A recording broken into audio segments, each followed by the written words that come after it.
Sana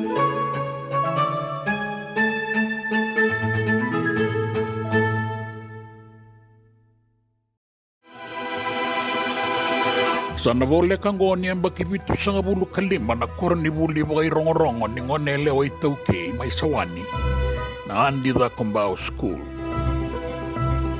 Na nonra korni buli duru embure na ngonele wa itauke na andi da kombao school mai sawani. E atau abu e na tinikadiwa basanga bulu kawalu.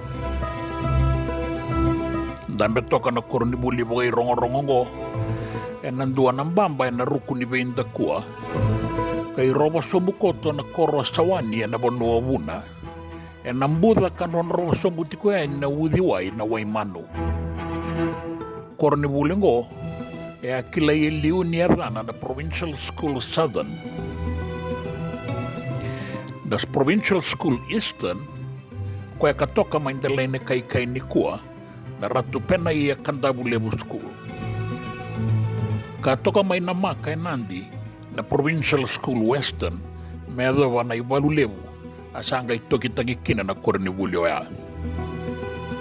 Na Kornibuli udabuta tikongo e ratau abu mera semata na buli taumanda na primary kina buli torodake me adosara kina university. Senga walangani labeti kantokai kina na buku ni kilaka ia e buli di talengaki na natagadaga ni linga me bakana tali-tali na bagasanga layado ina teitei me rasusungi talenga e na itobo kay na bosa e kili-kili kaya endua na marama itaukei me rao ni kunekina na naona kaibiti endua na marama itaukei ngona irongorongo e kila itanin duon-duoki na kuhandi bakumbao me adoba indai-indai mai veira na bei Kornibuli taleso.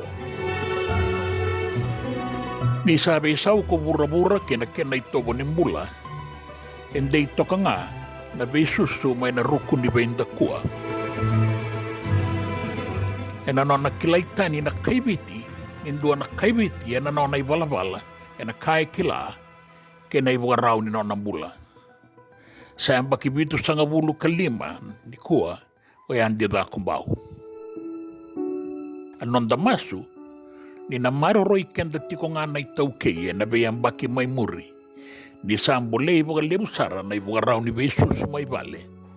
Maindela ni abu, kambau yado kina lotu. O yandi letia sama nono, da kumbau, kabaga toka yada kina na Kornibuli ngo, e sema kina isongolada. Kan dua kina na non rongau na nibewekani kay King George Tupou na ikarua. Nabewekani oya, e ang basi ka kina na turangan na itauke na isong lava sambale, rato sa Edward tungi tuibo nobo upakumbao. Rato sa Edward rawanga ibagawati kay Andy Lady basamada tuimburelevo upakumbao. Rato ang basi ka kina na ngon turangan. Ni asa tiko oti o ratu William Enreu na misi-misi. Kanga imbasi kay muri, ratu e peli na ilatikau. Na presidente ka spika bagadengo ni Palimendi. Ratu George tua kitau do kanauto. Era segay bako torio iti toka nga elobo nila sa na mua ni mada o saoti. Kasi bagadengo na imbaki saoti. O kaya kangone sara na kenaitini. O ratu Kenny Pierce Vuyasawa. Sa iratungo rin ang makumbuyan di Rakumbao. Kabaga tokaya kina na Kornibuli. Na hindi ni Kornibuli na seni water lily. Era tumbo kasi na kenra tumbo ang bati ni Waimano. Kilailebu na kenasere kambulia o gasan di buli mga dengo lori man niyo mataywalu. Ano gusto ni kao ni Marau na water lily at totoka veyaw kenaimboy and daw besukiyaw. Ano gusto ni kao ni Marau doy roka karasem bulang-bula na sinikao may naruko ni Vendakua na water lily mo nimbaw na numa ni sinikao wasibin duan-dua isalay na no gusto ni Lili senikau e rui ua sivi, endau se toka e rui kilikili, anogo senikau e rui ua sivi. E tito mbusara na imbale ni senikau ngo. Na iwala tambu, e avatale ngakina, ni mbau tukuna na turanga, aluwe ni kalau baga ikoya Chisu Karisto, e baga tokaada taka me via. Ka tabuta, e na kospeli na imaviu na wase ono, e baleta na loma wabawaba. Dou na numa na via ni beikau. E tumbo baga ibei, rasenga ni dau dakadaka, sin dau tali, ia kau sakawe ke mundou, Solomoni ke na nona yuku kedenga, senga ni baga isudo me bakata ki rongo. Ang buli talengaki na sere diri, na via ni mbuda sa tali, sa maroroya na kalau, na menra, na kendra, sa isoli ni kalau. Pagawaya na titombo, ni mbale ni senilili, may sawani. Dirasambi utamay na bay susu na ruku ni bay ndakua, kara sa kadibi kina bay matanggali tutu ni bay ngarabi kedanga, puniwai, gasi ni buli, na loya, na daw ni fika, daw ni bisinisi, ran daw ni bay liutaki na bay tambana bunga mata nitu, karan daw ni politiki talenga. Erai sebu na pung kasar na ilisi-lisi.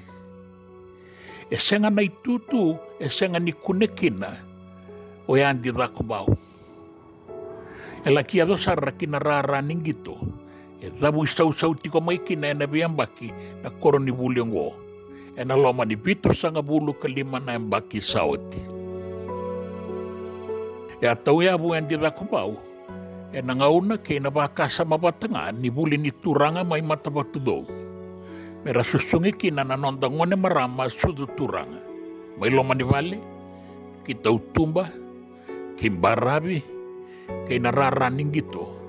E baulaki ado talenga, kinalotu, na matanitu, kay nabanua. Ebiti, kay nabiyasay wura-wura. E senga niya ali na bagaroroko, kay nabindokay, na yalo matua, kay na manggosa.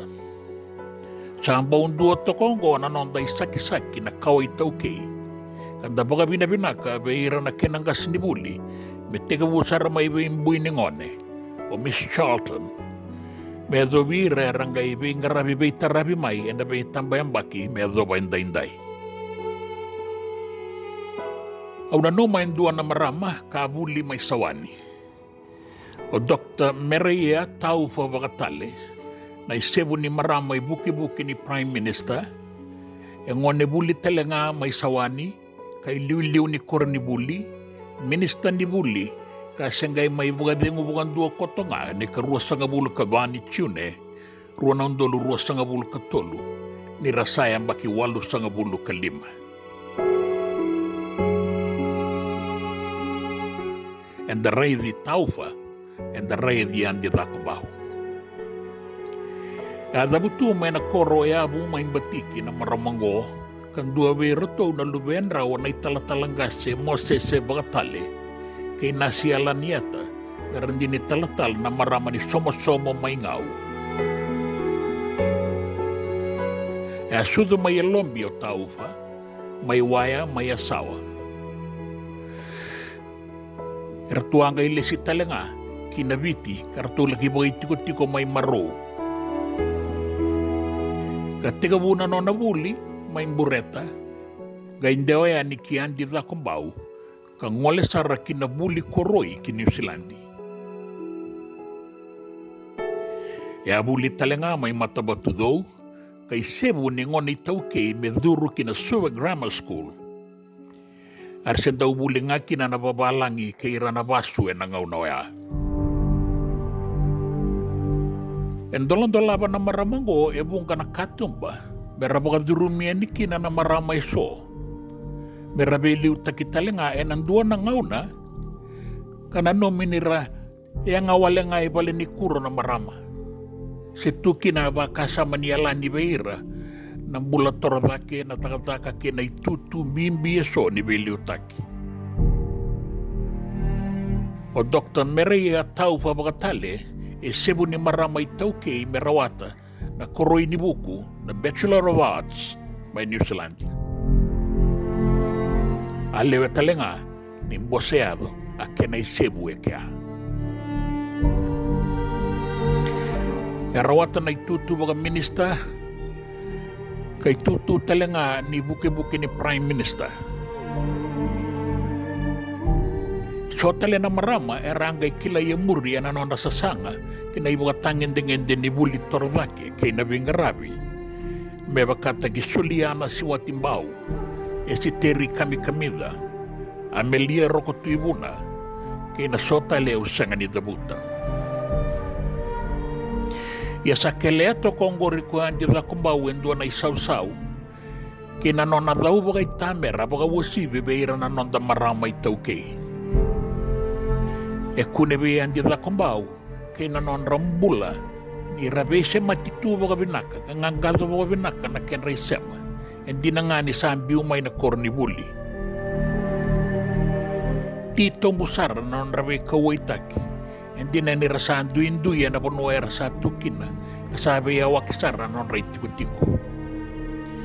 Nabewe ka niyang budi ningo e si susungi nga may kornibuli e na non radaka-daka batas kabay lomani e na non rambula to ka nga o ka ngone lewa e nanduan na puno ay ratiko baga tiki-tiki kina.